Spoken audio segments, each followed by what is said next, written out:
Hello, Hannah Thomas. Hi. Hi. So we were just having a chat before, and you are a painter now, but used to be a photographer. And I did. Yeah. So tell us a little bit, because that's really fascinating. Why, what sort of drew you to doing painting after a photography career? Well, I'll just do a very brief synopsis of my background. Like I mean, basically my art degree, which was a long time ago now, was a photography element. So I never did any actual, well, photography is art, I suppose, but you know, I did a photography element. So there was no painting involved in that. And then I went on to do, once I'd moved to London, one of your questions was actually, was there a single moment when you sort of became serious about it, as it were? And moving to London was when that happened, really. I did that in 2005. And the music photography then kind of, I just did nothing but attempt to get that off the ground once I was there. So I had a very intensive sort of decade of just nothing but gigs and festivals and portrait sessions, and you know, not making much money but having an absolute blast in the process. So I lived in East London and I loved it, and it felt like the first place I'd ever lived that felt like home to me, because I'm quite rootless really, and I spent all my childhood abroad, so nowhere's really felt like home to me in England. So London spiritually is definitely my home, and I loved it there. But by the end of that time, it's very, very competitive. iPhones had come in, everyone was snapping away at concerts, very poor quality by comparison, but accepted nonetheless because they were free. Wow. And, you know, magazines have no budgets anymore, so there was nowhere to go with it really. You know, also it's great fun in a music pit, but you're very much the lone wolf as a single sort of female in a music pit. You know, everyone's taller, bigger, and treads on you. So so anyway, it just felt like the time in my life to kind of be thinking about maybe moving into another area of photography or something. I was getting quite jaded. Sorry, were you shooting just were you using digital photography? No, I was both, because magazines wanted digital, but I was really a film photographer, and now that I'm only doing it for personal work, I only do film. You do analog, so digital photography is not something I've ever found very charming. I don't really see the point. It's okay for snaps, but in comparison with a large format film picture, there's not a lot of comparison. So that was the other thing, is because it's very expensive to do now, and I didn't have the budget really. Not living in Shoreditch, it's pretty expensive place. So it coincided with, without boring you about personal things, it coincided with the end of my marriage, which I was planning to stay in London then, because I thought, oh, finally I'll be single in London, it'd be a great place to be. But I ended up meeting or re-meeting my current partner, who lived in Bristol. Right.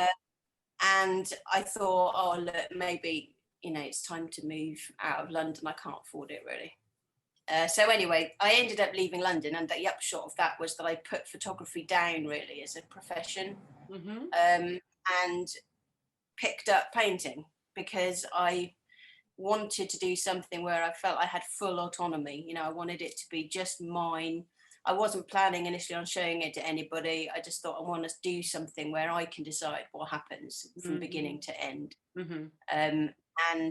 But I ended up, as I say, having a couple of very intensive years to play with it, and decided that I might actually have some aptitude in my way. And it was a really, really cathartic process. It really focused my brain, which not a lot does. I'm horribly restless. So it really, while I'm painting, I'm totally engaged, you know. It's a wonderful thing for that. And people seem to like the results, you know. So but I always sorry, I'm really waffling, carry on. No, it's great, it's fascinating, and lots of it is resonating with me, so because I'm quite restless too, and painting does that for me. It completely, it's one of the only things that distills my mind down into being a really still sort of focused place, which actually then has a sort of knock-on effect on the rest of your body as well. It's like it's a bit like when meditation is right, and you get there, you get that sort of same feeling for me. But I'm curious as to, so when you decided you were going to start painting, did you just literally launch in with some paints and a blank canvas, or did you have a kind of an idea of what you were going to start exploring? No, I had no idea whatsoever, and I was quite scared of the paintbrush and the canvas thing for a while because I'd never been trained, and I'd always kind of assumed it was sort of a higher form of art, and I had no business going there. Yeah. So initially, it was much more MDF board because it was cheap. Yeah. And throwing paint around, and sort of, or with using sort of scrapers and stuff. I didn't go to brushes for about a year and a half. There's a project that isn't really on my website, but that I sell on my print shop called Rebel Visions, and it's all that was a really interesting first experiment. It was doing very small sort of, they aren't really paintings either, they're like sort of paint works, where I was sort of putting lots of paint on something, sort of splashing it around, and then I scanned them at really high res, and got these incredible like macro shots of paint which looked like different universes. And that is the only time I did that, and it was a really good sort of halfway point between photography, sort of digitalness, and painting. But I still love that series, and they sell the best on my print shop still. So I'm really still quite proud of those. Nobody else seemed to be doing that at the time, but I have seen it since. And after that, I went on to do a kind of big bits of MDF with some emulsion and, lots of sort of wood stain and mess, which I did enjoy. But which were a really stupid idea, because you've got to store these things, and they were massively heavy. No one could have hung them on their wall. They were far too heavy. So I thought, right, okay, I'm going to have to move to canvas. It's a lot more practical. And a bit more sort of abstract, what is called these days, because there's so much of it around, sort of abstract expressionist splatting, which I did enjoy, but I had kind of very definite painting, not influences, because I don't paint like them, they're far more talented, but very definite ideas, cohesions with other artists. Like, I'm a huge Francis Bacon person. And I wanted to be able to have a sort of idea in my head that I was specifically that, and an emotional kind of language I wanted to be putting on the canvas, which is easy to kind of do if you're throwing stuff around, but I wanted to be more specific than that. So I did pick the brush up, and the abstract, what's it, 'cause I'm misquoting my own work, the Absurdist Dreams series, which is on my website, which is all the work I did in lockdown, was really my first proper experiments with brushes. And proper experiments with actually having a sort of theme. So absurdism was like, I was reading up on that at the time, and I really think it's fascinating. So I was sort of definitely had themes in my brain with that, and a definite palette coming through, and sort of definite sort of motifs kept reappearing, which was really nice. So now I'm in a place where I can pick the brush up and not feel like an imposter. The whole imposter syndrome.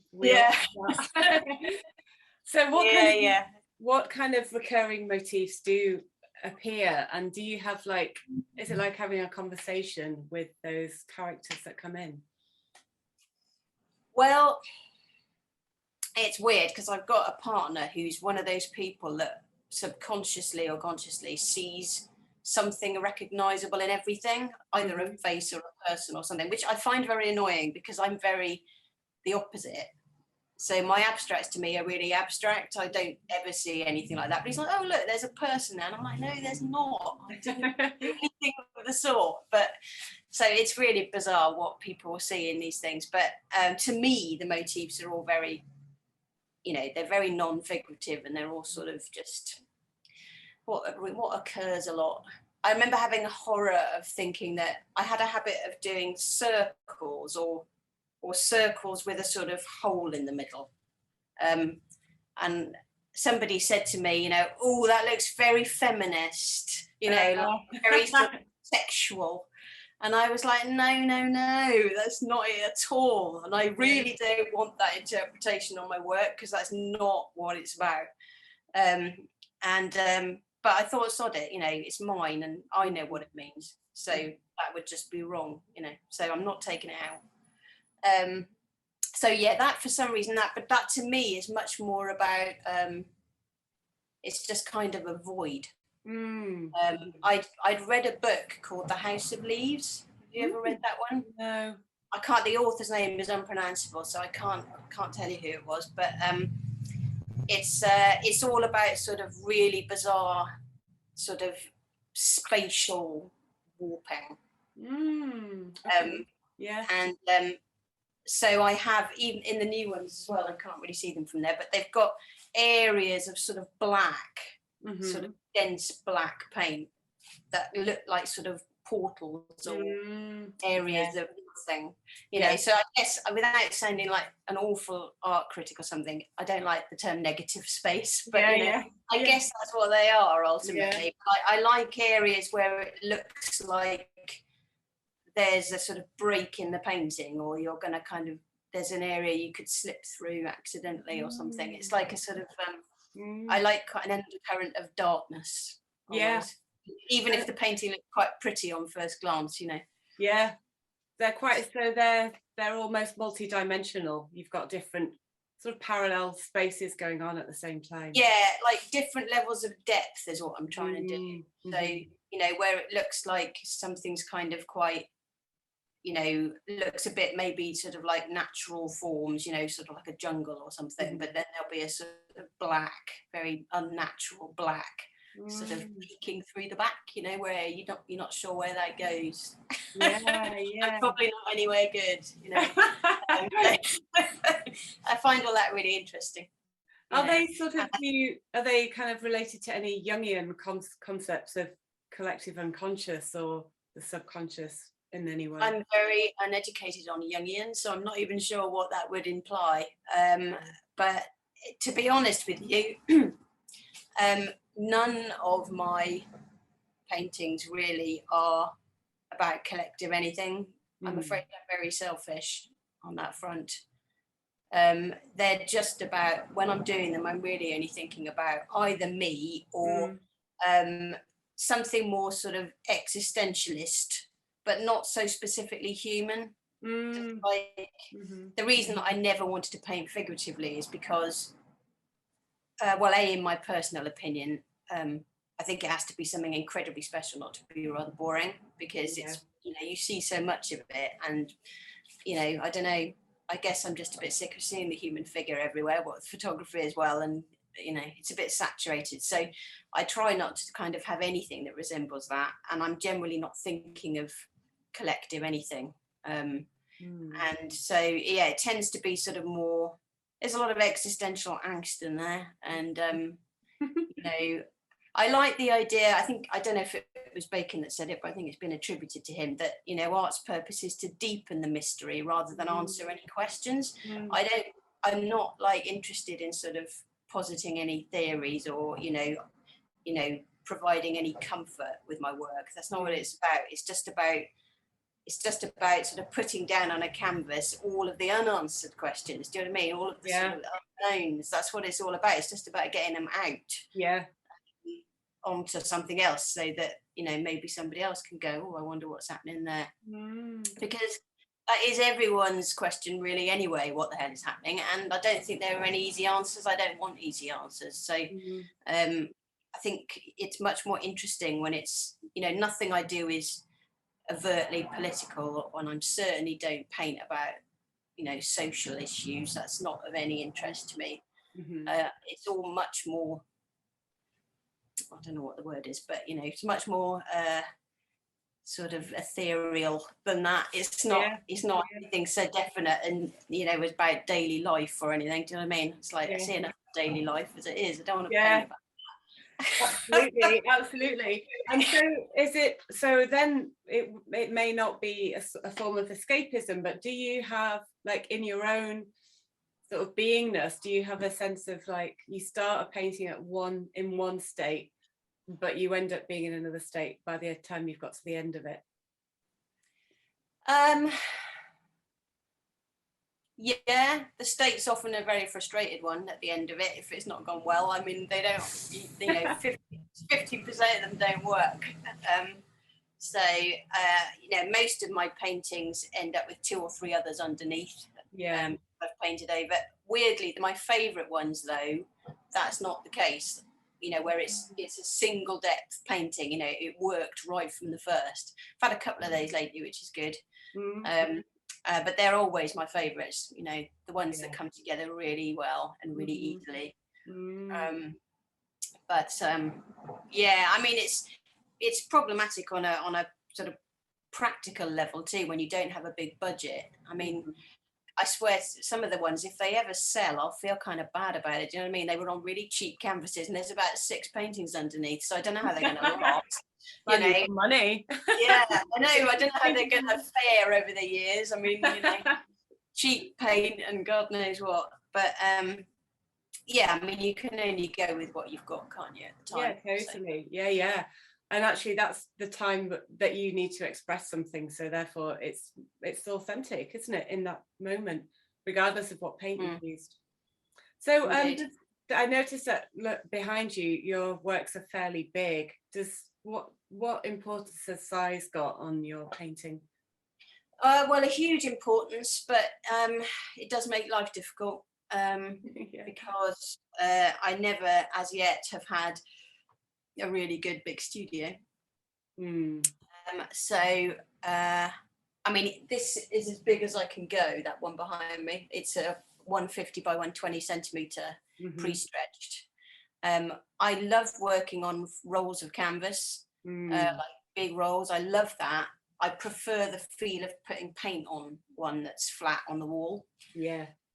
But when I do that, I'm not very good about remembering that it can't be too big. So I end up with canvases with paintings on them, but rolled, because I can't stretch them. I'd never get them out the door. So I had to hire a studio space about 6 months ago for a couple of months, simply to put all those works on stretchers, because I couldn't sell them as they were.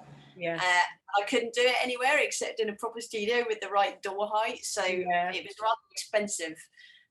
But I got them all stretched and they're all in a storage unit, wrapped and ready to go now. But I'm trying not to have that happen again now. So I'm like, until I have a proper studio with a big pair of French doors or something, I can't go too big, you know, because it's not very practical.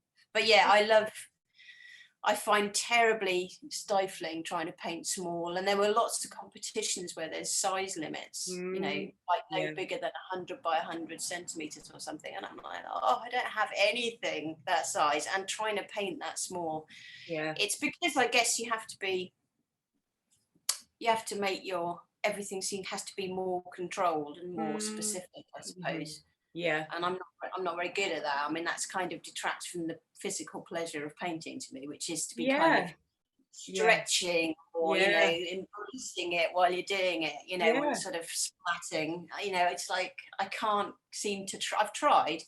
It's like to get involved on the artist support pledge. I really wanted to do that, but I'm like, I have nothing I could sell for 200 quid. Do you know what I mean? It all cost me that much to make. So it was like it does limit your outlets.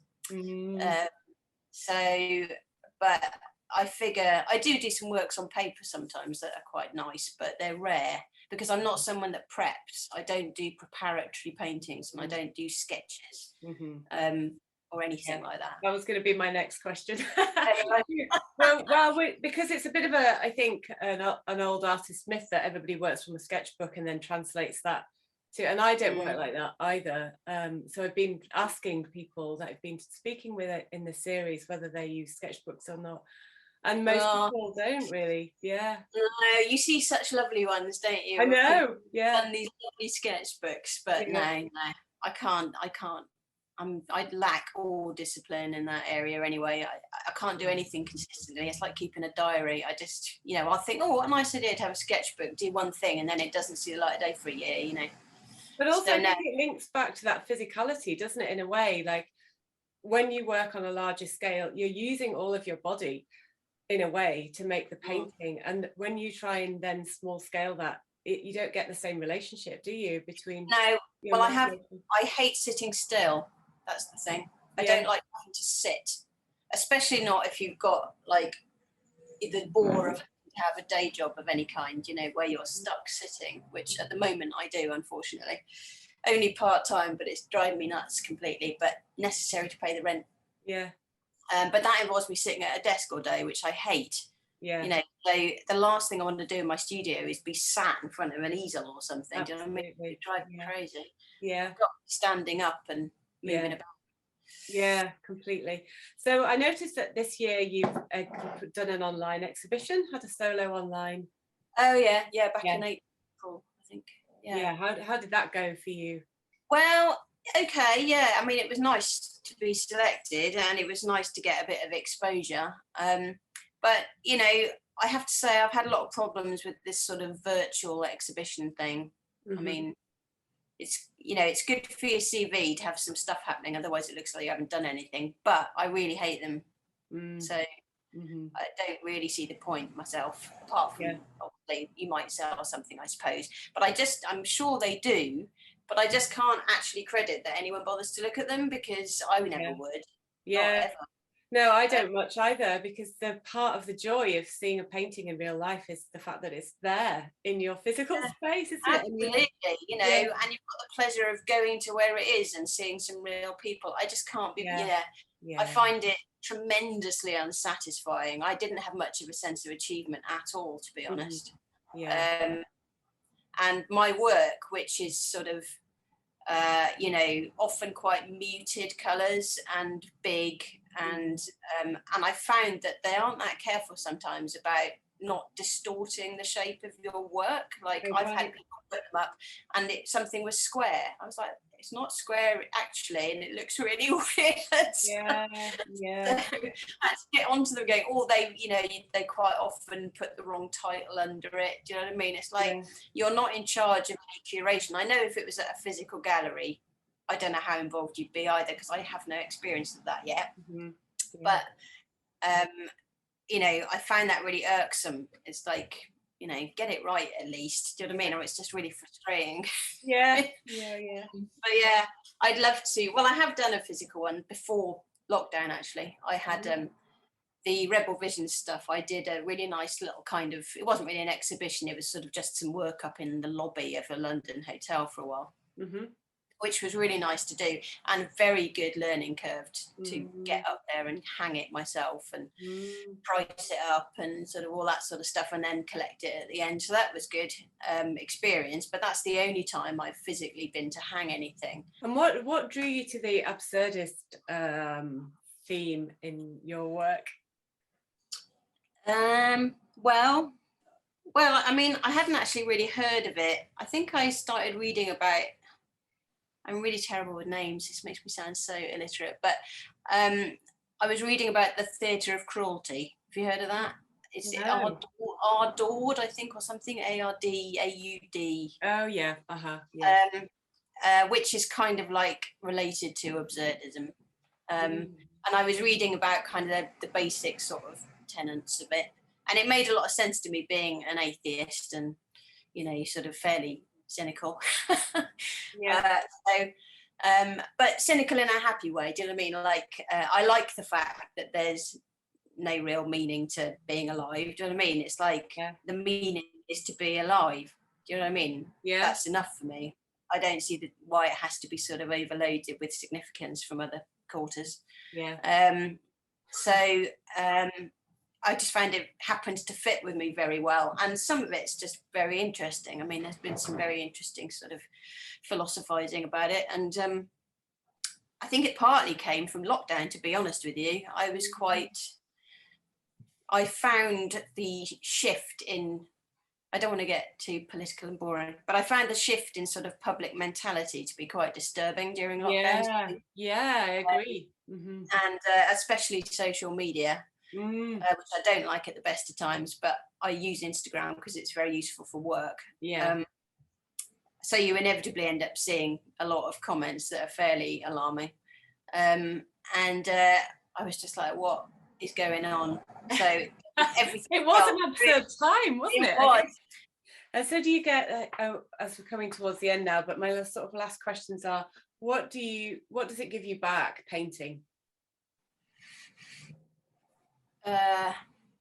Purpose, focus. I'm somebody that needs to be sort of driven by something, or I sort of dissolve in my own adrenaline. I need something to be champing at the bit about and pushing and being very ambitious about, because it keeps my energies directed at something. Yeah. And also at this point in life, you know, where I'm like not 21 anymore, it helps kind of solidify slightly that sense of who you are at this point. And it's satisfying to kind of see that I'm getting a lot more confident about my work and a lot more definite that this is the right work. Yeah. So your website is, where can people find you? HannahThomas.net. Okay. And your Instagram as, what's your Instagram? Hannah Thomas Studio. Okay, perfect. Yeah, and on LinkedIn is the same moniker. Okay, so. Amazing, brilliant. I love your paintings. They're fascinating and multi-layered. So thank you for sharing.